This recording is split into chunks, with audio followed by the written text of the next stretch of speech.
पश्चिम बंगाल समेत देश के 5 राज्यों में आज विधानसभा चुनावों के लिए मतदान हो रहा है।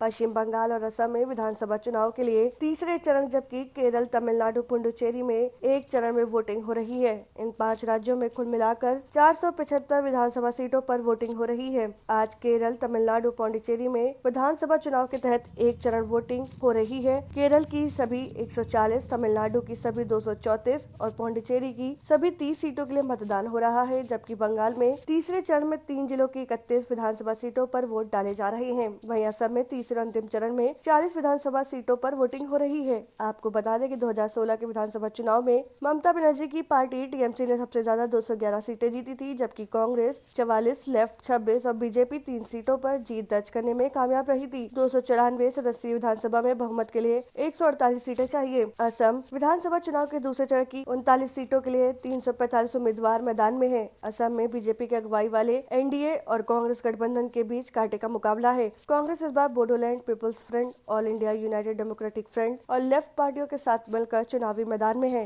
जबकि बीजेपी असम गण परिषद के साथ उतरी है। राज्य में एआईडीएमके और भाजपा का सत्तारूढ़ गठबंधन सरकार में बने रहने के लिए ताकत झोंक रहा है, तो वहीं डीएमके कांग्रेस की ओर से कड़ी टक्कर दी जा रही है। तमिलनाडु में यह एक 5 कोड़ी लड़ाई है। हालांकि मुख्य मुकाबला एआईडीएमके और डीएमके के बीच है। इसके साथ यह लड़ाई मुख्यमंत्री एडप्पाडी पलानीस्वामी और एमके स्टालिन के बीच भी है। ऐसा राज्य के 2 कद्दावर नेता जयललिता और करुणानिधि के निधन से खाली हुई जगह के कारण भी है। 234 विधानसभा सीटें वाले तमिलनाडु ई पलानीस्वामी की अगुवाई में एआईडीएमके की सरकार है। 2016 के विधानसभा चुनाव में एआईडीएमके और उसके गठबंधन दलों ने 134 सीटों पर जीत हासिल की थी। वहीं 98 सीटों के साथ डीएमके दूसरे नंबर पर रही थी। राज्य में डीएमके के साथ कांग्रेस सहित और भी छोटे दल है। तमिलनाडु में सरकार के गठन के लिए 118 सीटों की जरूरत होती है। केरल में विधानसभा की 140 सीटें हैं। 2016 के विधानसभा चुनाव में एलडीएफ 91 और कांग्रेस के नेतृत्व वाले यूनाइटेड डेमोक्रेटिक फ्रंट को 47 सीटें मिली थी। यहाँ सरकार बनाने के लिए 71 सीटों की जरूरत होती है। राज्य में पिनाराई विजयन सीपीआई के नेतृत्व वाले लेफ्ट डेमोक्रेटिक फ्रंट की सरकार है। पुडुचेरी में विधानसभा की कुल 30 सीटें हैं। पिछले चुनाव में कांग्रेस ने 21 सीटों पर चुनाव लड़ा था और 15 सीटें जीती थी। ऑल इंडिया एनआर कांग्रेस ने 30 सीटों पर चुनाव लड़कर सिर्फ 8 सीटें जीती थी। अन्य के खातों में 60 सीटें गई थी। यहाँ बहुमत के लिए 16 सीटें चाहिए। पुडुचेरी की राजनीति भी काफी दिलचस्प है। इसकी खास वजह है कि कांग्रेस अब वहां सत्ता में नहीं है। बीजेपी इस छोटे राज्य में कांग्रेस के बागियों की मदद से सरकार बनाने की इच्छुक है। पिछले दिनों यहाँ बड़ी सियासी घटना देखने को मिली। सदन में मुख्यमंत्री नारायण स्वामी ने विश्वास मत को खो दिया और उन्हें विश्वास प्रस्ताव पर मतदान से पहले इस्तीफा देना पड़ा और कांग्रेस सरकार गिर गई। हाल ही में कांग्रेस विधायकों